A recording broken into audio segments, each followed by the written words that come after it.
ஒரு மாடிப்படி ஏறின உடனே எனக்கு மூச்சு வாங்குது அப்படின்னு நிறைய பேஷண்ட்ஸ் என் ஊப்பியில் என்கிட்ட சொல்லியிருக்காங்க. ஸோ அதுக்கு என்ன காரணங்கள் இருக்கலாம் என்று இன்னைக்கு நம்ம பார்க்கலாம்.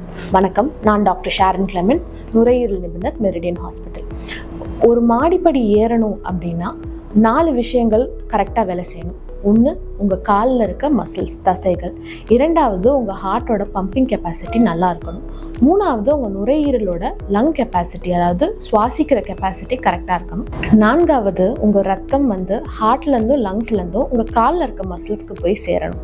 இந்த 4ல் ஏதாவது ஒரு ப்ராப்ளம் இருந்தால் உங்களுக்கு மூச்சு வாங்குறது ஏற்படலாம்.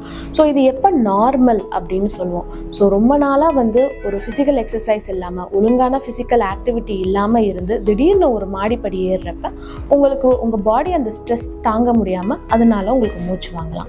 இல்லை ரீசெண்டாக எனக்கு வெயிட் கெயின் ஆயிருக்கு, அதனால எனக்கு மாடிப்படி ஏற முடியலை அப்படிங்கிறது இஸ் அ நார்மல் ஃபினாமினல். இன்னொன்று நீங்கள் ஒரு வைரல் இன்ஃபெக்ஷன் இல்லை ஒரு பாக்டீரியல் இன்ஃபெக்ஷன்லேருந்து ரிகவர் ஆகிட்டு இருக்கீங்க அப்படின்னா அந்த ரிகவரி பீரியடில் கொஞ்சம் லேசாக படி ஏறுறப்ப மூச்சு வாங்குறது பெரிய ப்ராப்ளம் இல்லை. ரிகவரி பீரியட்லேருந்து வெளியில் வந்ததுக்கப்புறம் நமக்கு அது நார்மல் ஆயிடும். ஸோ எப்போ அப்நார்மல் அப்படின்னு யோசிப்போமா, இது நுரையீரலுக்கான காரணமா இல்லை நுரையீரல் அல்லாத காரணங்களா அப்படிங்கிறது பார்க்கலாம். ஸோ நுரையீரலான காரணங்கள் அப்படின்னு பார்த்தீங்கன்னா ஒன்று உங்கள் வீசிங் ப்ராப்ளம். ஆல்ரெடி உங்களுக்கு வீசிங், ஒரு ஆஸ்மா இருக்குது அப்படின்னா உங்களோட சுவாச குழாய்கள் சின்னதாக இருக்கிறதுனால உங்களுக்கு தேவையான ஆக்சிஜன் உங்கள் லங்ஸால் எடுக்க முடியலை. ஸோ அதனால உங்களுக்கு மூச்சுத்திணறல் ஏற்படலாம். இதோட அட்வான்ஸ் வெர்ஷன் சிஓபிடி. இதில் உங்களோட ஆக்சிஜனும் ஒழுங்காக எடுக்க முடியல, கார்பன் டை ஆக்சைடுங்கிற கெட்ட காற்றும் வெளியில் அனுப்ப முடியாத காரணத்தினால ரொம்ப சிவியராக மூச்சு வாங்குறதுக்கு உங்களுக்கு சான்சஸ் இருக்குது. இதை தவிர பார்த்தீங்கன்னா ஆல்ரெடி உங்களுக்கு டிபி இல்லை ஒரு கொரோனா அப்படிங்கிற ஒரு டிசீஸ் உங்கள் லங் டேமேஜ் ஆயிருந்துச்சு அப்படின்னா உங்களுக்கு மூச்சு திணறல் ஏற்படலாம். இல்லை உங்களுக்கு ஆல்ரெடி வாதம் அப்படின்னு, முடக்கு வாதம் இல்லை ருமட்டாய்டு ஆர்த்ரைட்டிஸ் அந்த மாதிரி ப்ராப்ளம்ஸ் இருந்துச்சு அப்படின்னா அதனால உங்கள் லங் அஃபெக்ட் ஆயிடுச்சுன்னா உங்களுக்கு மூச்சு வாங்குறது ஏற்படலாம்.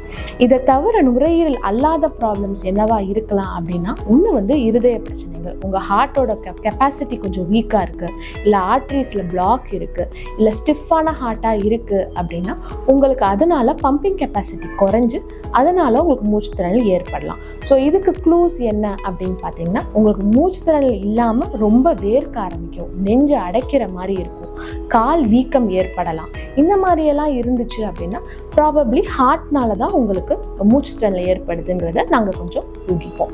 இதை தவிர பார்த்தீங்கன்னா பிளட்டில் உங்களுக்கு அனீமியா இருக்குது, இரத்த சோகை இருக்குது, உங்களோட பிளட் கெப்பாசிட்டியே ரொம்ப கம்மியாக இருக்குது அப்படின்னா அதனால மூச்சு வாங்கலாம். தைராய்டு ப்ராப்ளம்ஸ் இருந்தால் உங்களுக்கு மூச்சு வாங்கலாம். ஒபிசிட்டி, அதாவது உடல் பருமன் ரொம்ப ஜாஸ்தியாக இருக்குது அப்படின்னா அதனால உங்களுக்கு மூச்சு வாங்கலாம்.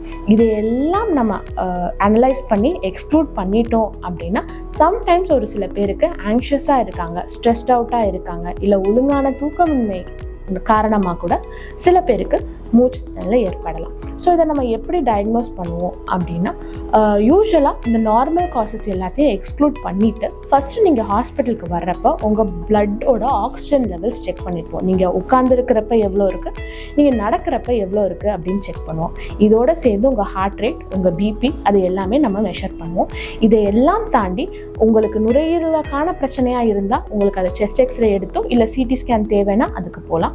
இல்லை நுரையீரல் அல்லாத பிரச்சனைனா சம்டைம்ஸ் இசிஜி, எக்கோ, கொஞ்சம் அட்வான்ஸ் பிளட் டெஸ்ட் பண்ணி அது என்னங்கிறத நம்ம செக் பண்ணிக்கலாம். ஸோ இது எல்லாமே முன்னெச்சரிக்கையாக பார்க்குறோமே ஒழிய சம்டைம்ஸ் டிசீஸாக இல்லாமல் கூட இருக்கலாம். பட் எப்போவுமே உங்களுக்கு இந்த ப்ராப்ளம் இருந்துச்சுன்னா ஃபஸ்ட்டு போய் உங்கள் டாக்டரை கன்சல்ட் பண்ணி அது என்னங்கிறத ஐடென்டிஃபை பண்ணிடுங்க.